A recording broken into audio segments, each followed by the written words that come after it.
21শে জুলাই তৃণমূল কর্মী থেকে তৃণমূল নেতৃত্বদের কাছে একটা আবেগ। এদিন কল্যাণী বিধানসভার গয়েশপুর ও সগুনা থেকে বিভিন্ন প্রান্ত থেকে তৃণমূল কর্মীরা ধর্মতলার উদ্দেশ্যে যাত্রা শুরু করলো।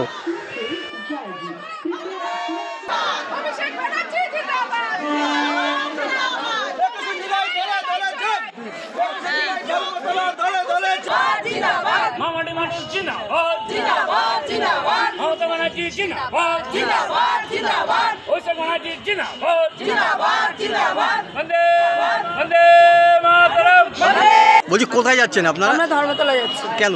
মমতার মিটিংয়ে। কিসের জন্য যাচ্ছেন? ওখানে শুনি কি বক্তব্য আছে 21শে জুলাই, ওর জন্যই যাচ্ছি সবাই মিলে। কোথা থেকে যাচ্ছেন আপনারা? আমরা কল্যাণী গয়েশপুর 17 নম্বর ওয়ার্ড থেকে যাচ্ছি। কি নাম? টুম্পাড়াও। কল্যাণী বিধানসভার সগুনা গয়েশপুর থেকে অসংখ্য তৃণমূল কর্মী তারা ধর্মতলার উদ্দেশ্যে যাত্রা শুরু করলো। কল্যাণী স্টেশনে ট্রেন পথ, এছাড়াও বিভিন্ন প্রান্ত থেকে তৃণমূল কর্মীরা আজ ধর্মতলায় যাবে।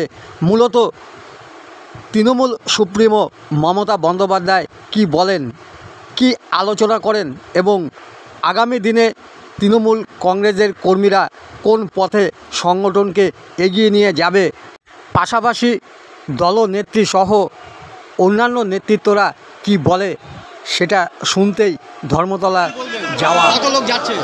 ঐতিহাসিক ব্রিগেড সমাবেশ আপনারা জানেন। আজকে আমাদের তৃণমূল কংগ্রেসের একটি আবেগের দিন।